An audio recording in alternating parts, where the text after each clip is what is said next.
看着店员们一直不断的补货。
哇，重点是这个水果布丁真的超级好吃。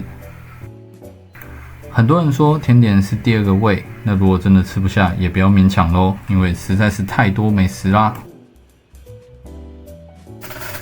这是正港香港人开的满哥甜品坊，主要是芝麻糊跟核桃糊，吃起来都非常的浓醇呐。搭上这些配料刚刚好。人客啊，这个浓醇香真的是跟一个牛奶品牌一样啊。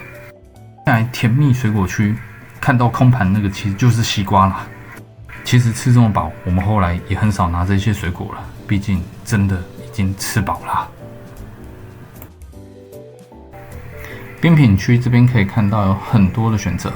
那这边的部分的话，其实主要他们主打的是一个民果的一个冰棒，那它主要是榴莲口味。那这次的话，因为是泰国季，所以其实也很多泰国的东西，大家可以来尝试看看哦。书杯的位置在双麒麟正下方，别忘了找出来，把它用力吃起来。冰淇淋搭配素杯就是100分啦。总结一下，本次 Top 3分别是韩国鸡汤、梅子排骨、榴莲冰棒。这边提醒一下大家，现场等候的部分，感觉候位都要很久，所以别忘了定位咯。最近食安的问题让人心惊胆战。所以大家别忘了勤洗手，才能吉事多多咯。感谢各位观看，也请大家按赞、订阅、开启小铃铛，跟着无框揪起来。